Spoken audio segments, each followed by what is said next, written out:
For example ಒಂದು ಮನುಷ್ಯ ಇರ್ತಾನಲ್ಲ, ಈ ಒಂದು ಮನುಷ್ಯ ಇವಂದು ವೇಟ್ ಎಷ್ಟು ಅಂತ ಕೇಳಿದಾಗ ನಾನು 5 ಅಂತ ಹೇಳ್ತೀನಿ. So how you measure that 5? Whether he is 5 kg or whether he is 5 gram or whether he is 5 ಅಂದರೆ 500 ಅಂದರೆ 5 ಕ್ವಿಂಟಲ್.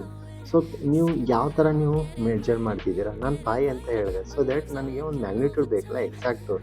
ಹಿ ಈಸ್ 5 kg ಅಥವಾ ಹಿ ಈಸ್ 5 ಗ್ರಾಮ್ ಅಥವಾ ಹಿ ಈಸ್ 5 ಕ್ವಿಂಟಲ್. ಸೊ ದ್ಯಾಟ್ ನೀವು ಅದನ್ನು ಮೆಜರ್ ಯಾವ ಥರ ಮಾಡ್ತೀರಾ?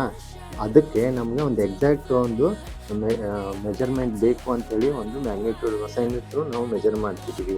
ಅಂದರೆ ಸೇಮ್ ಟೈಮ್ ಇವಾಗ ಲೆಂತ್ಗೆ ಇದು ಎಷ್ಟು ಅಂತ ಕೇಳಿದ್ರೆ 3 ಅಂತ ಹೇಳ್ತೀನಿ.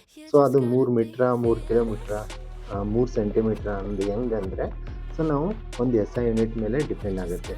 ಲೆಂತನ್ನು ಯಾವತ್ತೂ ಮೀಟ್ರಲ್ಲಿ ಕನ್ವರ್ಟ್ ಮಾಡ್ತೀವಿ. ಮಾಸ್ ಅಂದರೆ ವೇಟ್ನ ಯಾವತ್ತು ಕಿಲೋಗ್ರಾಮಲ್ಲಿ ಮಾಡ್ತೀವಿ. ಟೈಮ್ ಯಾವತ್ತು ಸೆಕೆಂಡಲ್ಲಿ ಅಳಿತೀವಿ. ಕರೆಂಟ್ ಇರುತ್ತಲ್ಲ, ಆ ಕರೆಂಟ್ನ ಯಾವತ್ತು ಅಂಪೈರ್ ಮೇಲೆ ಅಳಿತಿರ್ತೀವಿ.